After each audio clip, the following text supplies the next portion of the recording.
హద్దులు దాటిన అభిమానం అంతులేని విషాదం నింపింది. 11 మంది ప్రాణాలను బలి తీసుకుంది. బెంగళూరులో నిర్వహించిన ఆర్సీబీ విజయోత్సవ కార్యక్రమం విషాదాంతమైంది.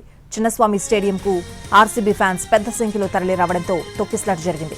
ఈ ఘటనలో 11 మంది మృతి చెందగా 33 మంది గాయపడ్డారని సీఎం సిద్ధరామయ్య చెప్పారు.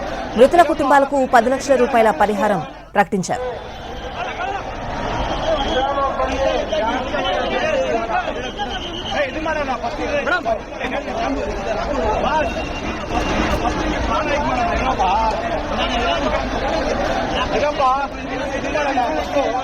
చిన్నస్వామి స్టేడియంలో ఆర్సీబీ ఆటగాళ్లకు సన్మాన కార్యక్రమం ఏర్పాటు చేశారు. అభిమాన ఆటగాళ్లను చూసేందుకు ఫ్యాన్స్ 10 సంఖ్యలో తరలి వచ్చారు. దీంతో పరిస్థితి అదుపు తప్పింది. అభిమానులపై లాఠీచార్జ్ చేశారు. ఈ క్రమంలో తోపులాట జరగడంతో 11 మంది ప్రాణాలు కోల్పోయారు.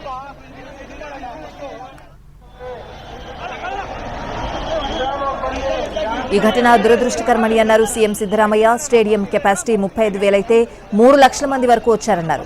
గాయపడిన వారికి మెరుగైన వైద్యం అందిస్తున్నామని అన్నారు. తొక్కిసలాట ఘటనపై విచారణకు ఆదేశిస్తున్నామని చెప్పారు సిద్ధరామయ్య. ఇలాంటి ఘటనలపై రాజకీయం మానుకోవాలని అన్నారు. అభిమానులు గేట్లు బద్దలు కొట్టడం వల్లే తొక్కిసలాట జరిగిందన్నారు Siddaramaiah. Broken the gates also. So stampede has taken place.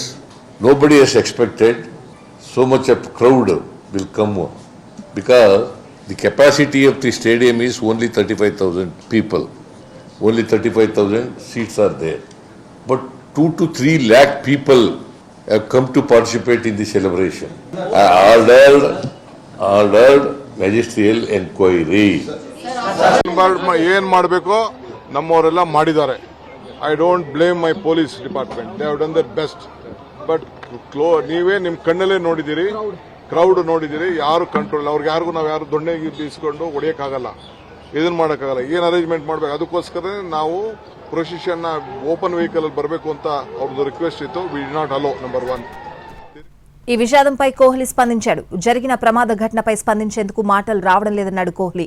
ఈ ప్రమాద ఘటన తననెంతో బాధించిందని అన్నాడు రన్ మిషన్.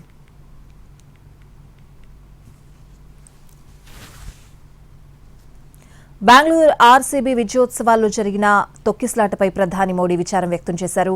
ఈ విషాదంలో తమ వారిని కోల్పోయిన వారికి అండగా ఉంటామన్నారు. బాధిత కుటుంబాలకు సంతాపం తెలిపారు. గాయపడిన వారు త్వరగా కోలుకోవాలని ప్రార్థిస్తున్నానని అన్నారు ప్రధాని మోడీ.